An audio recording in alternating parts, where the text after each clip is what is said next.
Yesterday, there was some very interesting hearings in Washington, D.C., sort of primarily about what happened on January 6th. And a little bit later, we're going to get to the comments from Donald Trump's former acting Secretary of Defense about when Donald Trump finally did say, okay, let's bring in the National Guard to clean up what's going on January 6th. We'll get to that later. But one of the really interesting, I don't know if we would call it a side story, it's really kind of a main story that came out yesterday during the testimony, is that the Biden administration's top law enforcement officials, including Merrick Garland, the Attorney General, including Homeland Security Secretary Mayorkas, and a number of others, they said in no uncertain terms that white supremacists are the greatest domestic terrorist threat within the United States. Now, if you've been watching my show for a while, or if you're familiar with the data on domestic terrorism, this would not be a surprise to you. The story that the right has been telling for a very long time is that American Muslims or immigrants from Muslim countries, even left-wing eco-terrorists in some versions of the story, are really the great domestic threat. But when you look at the data and you look at domestic extremism incidents, you very quickly understand that the biggest threat in the United States indeed is white supremacists, which sometimes overlap with these sort of patriot and sovereign citizen anti-government type movements. That's really where the bulk of the threat comes from. And Merrick Garland said yesterday to lawmakers, quote, domestic violent extremists pose an elevated threat in 2021. And in the FBI's view, the top domestic violent extremist threat we face comes from racially or ethnically motivated violent extremists, specifically those who advocate for the superiority of the white race.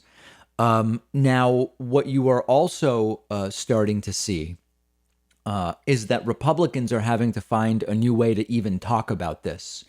And Senator Richard Shelby, for example, instead of focusing on the level of threat, is trying to make the administration seem biased in its priorities. And when it was Richard Shelby's turn to talk to Merrick Garland, he asked, are you investigating, for example, the protests in Portland, Oregon, with the same vigor that you're investigating what happened on January 6th? The implication, and wrapped up in that, is the implication and the assumption that the Portland protests were left-wing violence, whereas I guess he's sort of maybe conceding that the January 6th riots were right-wing violence. And Merrick Garland responded very well and said, quote, we don't care what the ideology is. Violations of law are pursued and are prosecuted. I think it's fair to say that in my career as a judge and in law enforcement, I have not seen a more dangerous threat to democracy than the invasion of the Capitol. That doesn't mean we don't focus on other threats as well. And so we are starting to see this kind of shift among the right, where it's becoming essentially undeniable that the bulk of the incidents are these right-wing, patriot, sovereign citizen, anti-government, and certainly white supremacist, racially, ethnically, religiously motivated events. But what Republicans are now kind of going back to, and it's good that they're having to change what they're saying, even though it's still bogus, is, okay, well, maybe these are the numbers, but what about the attention that's being paid? There are political decisions that are being made about who to investigate, who to charge, et cetera. And that should be looked into, but it's sort of like a welcome to our world moment. This is what many of us have been saying about the judicial justice system for a very, very long time.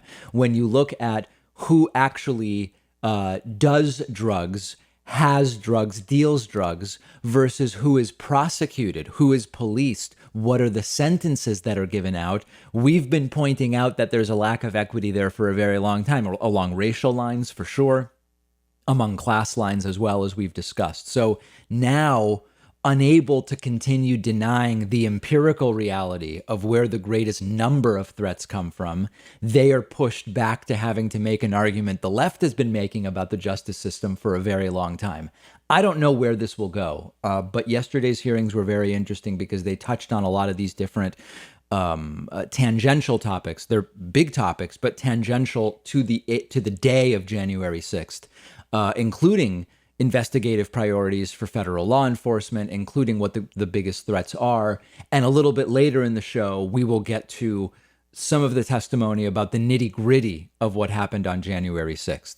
Send me your thoughts on this. You can find me on Twitter at @dpakman. And remember that on Monday, Memorial Day, it's not this Monday, it's not the next Monday, I think it's the one after that.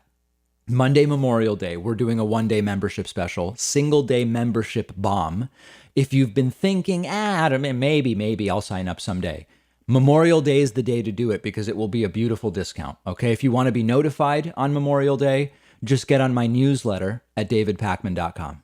If you ever feel like you just don't have enough time to read all the books you want to read, you have to check out one of my favorite apps called Blinkist. Blinkist takes thousands of popular nonfiction books and distills each one down into an ebook or audiobook that you can get through in just 15 minutes, where you're getting all the key takeaways from the book. Just imagine how you'll be able to expand your horizons and knowledge by being able to soak up all of the important insights from 10 different books in an afternoon. Obviously, it's perfect for exposing yourself to a new book you otherwise wouldn't have time for, or you can use it to revisit a book you've already read, or use it to preview a book before you buy the full version and read it. I recently read A Brief History of Time, of course, by the great Stephen Hawking. This is a book that I have been aware of for so long, and other things got in the way, and it was fantastic to check it out on Blinkist. Blinkist has books on politics, philosophy, science. They have 27 different nonfiction categories, and a subscription is only about $8 a month, and you get the entire library. But you can try it totally free and get 25% off a subscription when you go to Blinkist.com/Pakman. I've put the link right underneath this video.